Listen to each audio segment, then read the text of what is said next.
Have you ever felt like you're being tested in a relationship, but you just can't figure out why? She suddenly pulls away, acts distant, or says something that feels sharp or provocative, and you're left utterly confused, wondering what you did wrong. Pause. Eyes convey empathy, mixed with a hint of knowing mystery. You try to fix it, you apologize, you chase, but somehow it only seems to make things worse, right? It's a frustrating, often painful dance that most men experience, but rarely understand. What if I told you these aren't random mood swings or malicious games? What if these are actually unconscious tests from women? I remember a time years ago when I was completely bewildered by this. I was in a relationship where, out of nowhere, my partner would become distant.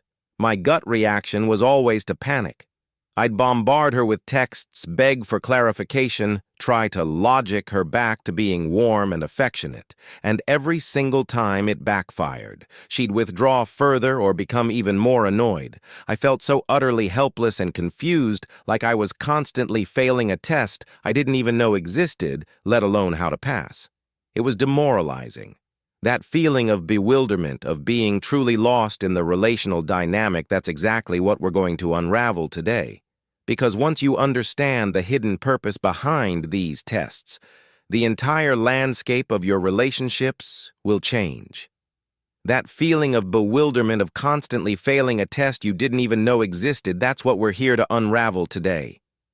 Because once you understand the hidden purpose behind these tests, the entire landscape of your relationships will change. The truth is, these tests are not manipulation, and they're certainly not meant to deliberately upset you.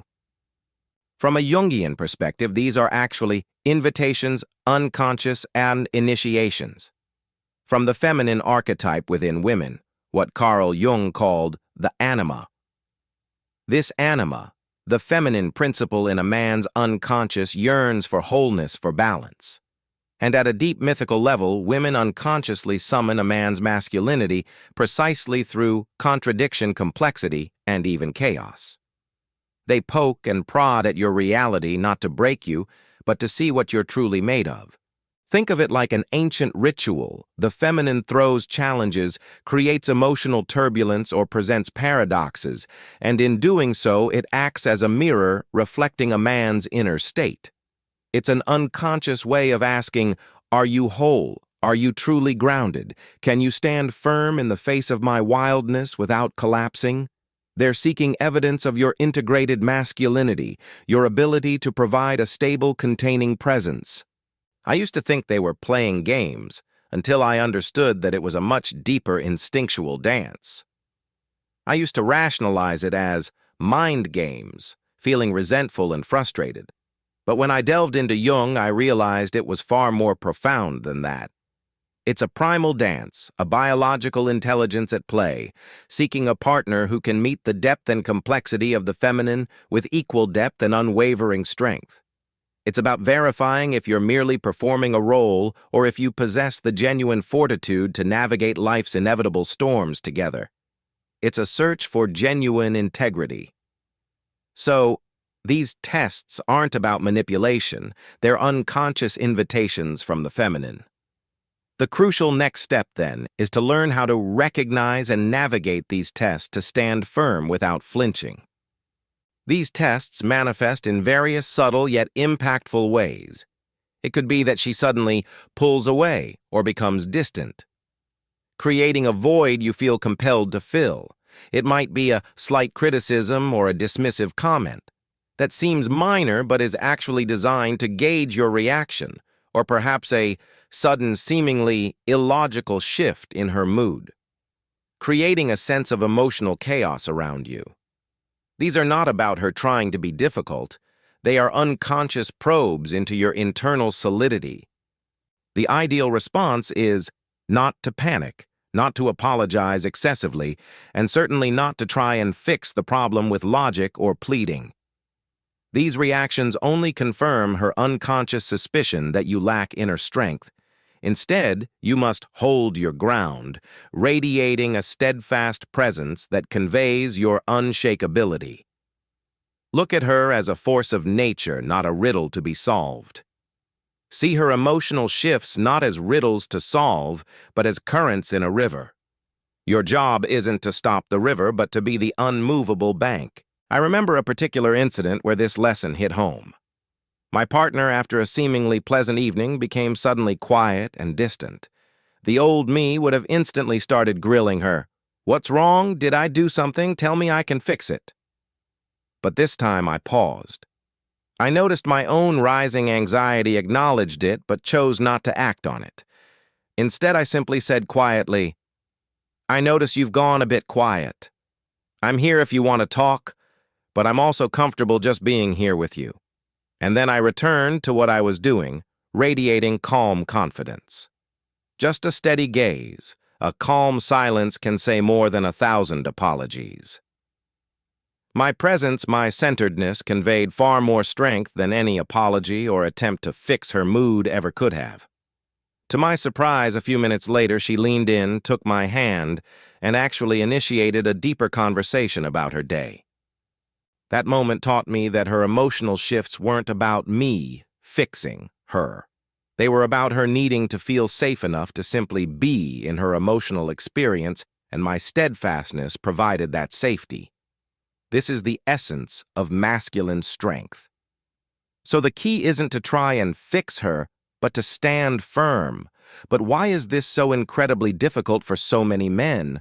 Why do we so often flinch, apologize, or chase, even when we know it's counterproductive?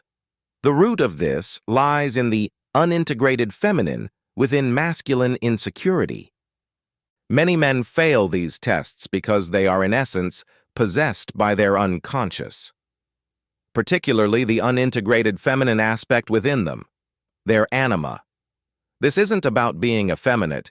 It's about the part of your psyche that desires connection, receptivity, and emotional harmony, but when undeveloped, it becomes easily overwhelmed and controlling. When a man hasn't faced his own internal emotional chaos, when he hasn't integrated his own anima, he becomes overly reliant on the woman to regulate his inner state.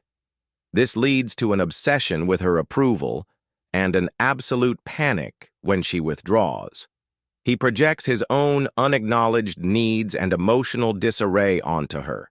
He sees her emotional shifts as personal attacks or threats to his very existence because without her mirroring his perceived goodness, he doesn't know who he is. I used to think my fear of losing her was because I loved her so deeply. But no.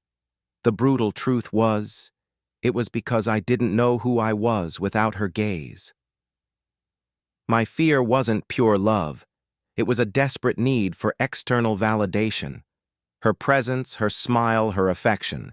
These were the only mirrors I had to confirm my own worth. When she pulled away, it felt like my identity was being erased. I didn't have a solid internal foundation.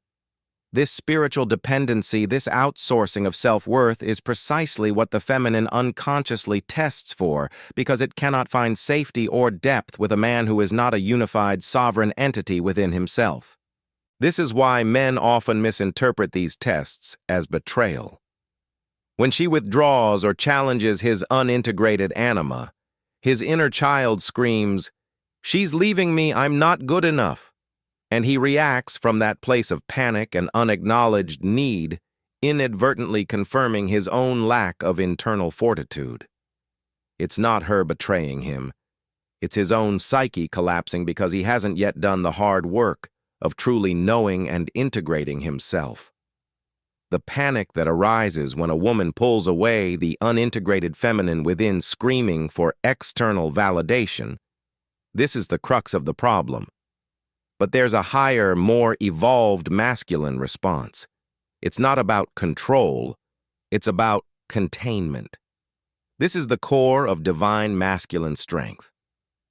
Containment is the crucial concept here.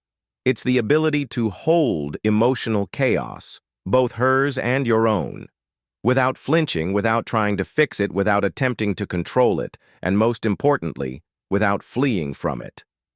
Think of a strong, deep vessel that can hold a turbulent storm within it without breaking. That's containment. The feminine energy by its very nature is often wild, dynamic, and initiatory.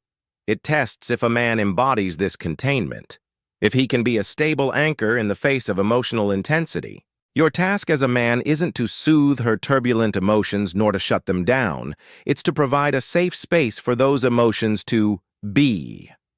This doesn't mean you absorb them or become responsible for them. It means you remain grounded, centered, and unwavering in your own presence. When she's in a state of emotional flux, your role isn't to try and make her happy by solving her riddle.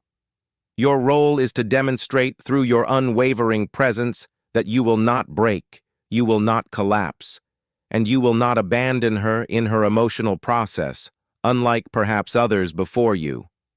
You must anchor your own love, your self-worth, your purpose, first, rather than desperately chasing hers. Phai mat hieu, num toi moi hieu, rang hiem vukwa toi kong phai la dap tat ngon lua hon loan kwa. Koai mala trotan mot kai bin, juman jechua jung no jen gon lua jo soi sang tai vi thieu rui. I spent years trying to extinguish her fire, to make her happy so I could be comfortable. I'd offer solutions, try to logically explain away her feelings, or even get frustrated by her moods.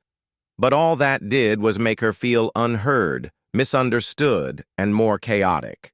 It was only when I realized my true task was to be the vessel, to remain present, strong, and accepting of her emotional landscape without being swept away by it, that things shifted, that fire, instead of being destructive, could then serve to illuminate both of us, fostering a deeper connection forged in trust and resilience. This is the essence of true masculine power in relationship. Mastering containment, that ability to hold emotional chaos without flinching, is the pathway to true masculine strength. And this brings us to the ultimate outcome of doing this deep inner work. Strength is being centered in hell. This is when the tests finally end. What does it mean to be centered in hell? It means that when chaos erupts around you, when emotions surge, when a woman's test pushes your buttons, you possess the unshakable ability to remain grounded, calm, and focused. You don't get swept away by the storm. You observe it, you understand it, but you are not of it. This isn't about suppressing your own feelings, but about having the inner fortitude to process them without letting them dictate your reactions. The most fascinating part of this Jungian perspective is that the tests stop when a man stops trying to pass them. They stop when he simply is, when he is so authentically, fundamentally grounded, clear and true to himself that there's nothing left for her unconscious to probe. She can only test what isn't yet resolved in him. If he has faced his own inner demons, integrated his shadow, and built an unshakable core, her unconscious will sense that. It's like a spiritual lie detector.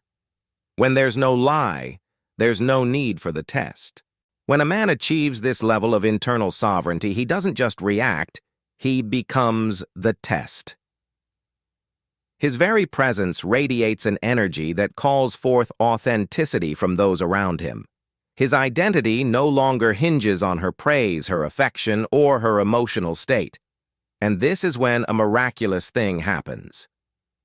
The woman softens. She finds in him a man she doesn't have to carry, doesn't have to mother, and doesn't have to provoke. She finds a safe harbor where her own wild, complex feminine soul can finally rest without the fear of collapsing his. The sad truth is, most men unconsciously seek mothering in their partners, which is a form of spiritual dependency, not true love. But the man who embodies true strength liberates her from that role. I remember one time when I no longer cared about passing, simply living authentically. She suddenly changed. She no longer tested me. She found safety in my steadfastness. The miracle was when I stopped seeking a mother, I found a partner. This was a pivotal moment for me. When I stopped performing, when I accepted my own wholeness, the entire dynamic shifted. She didn't have to test me because my truth was evident. It's a profound, almost spiritual alchemy that transforms relationships from battlegrounds of unconscious needs into sanctuaries of mutual respect and genuine love. This is the ultimate reward for doing the hard, necessary work of self-integration. The transformation from reacting to being the test, from seeking a mother to finding a partner. This is the ultimate reward of embracing your authentic masculine strength. So to recap our journey, what you perceive as us tests from women are not manipulations, but rather unconscious gifts. They are subtle invitations, ancient rituals designed to challenge you into becoming your fullest, most integrated self. The world, more than ever, needs men who have undergone this powerful initiation, not boys who are still chasing external love or approval as a measure of their worth. True masculine power isn't about control over others. It's about unwavering self-possession. The ability to contain emotional chaos and to stand firm in your own truth. It's about being so deeply rooted in who you are, so clear about your purpose, that external turbulence can't shake your inner peace. This journey of self-integration, though challenging, leads to a profound authenticity that inherently attracts genuine connection and respect. So, I want to ask you, have you ever experienced these tests in your relationships, perhaps without realizing their deeper purpose? And now understanding this Jungian perspective, what's the biggest lesson you're taking away from your own painful experiences? Your story, your insights, your willingness to share can be incredibly powerful for others walking a similar path. Let's create a space in the comments below for honest, unfiltered discussion, where men can share their journey of becoming truly sovereign within themselves. If this video has resonated with you, if it's helped you see a glimmer of light in past confusion, or sparked a new understanding within you, please do me a favor. Like this video to help spread this message. Share it with other men you believe need to hear this profound truth. And critically, subscribe to the channel to continue this journey of deep dives into philosophy, psychology, and the development of authentic masculine power. Your support is what allows me to keep sharing these vital insights and help more men find their true strength. Thank you for watching, and thank you for doing the work.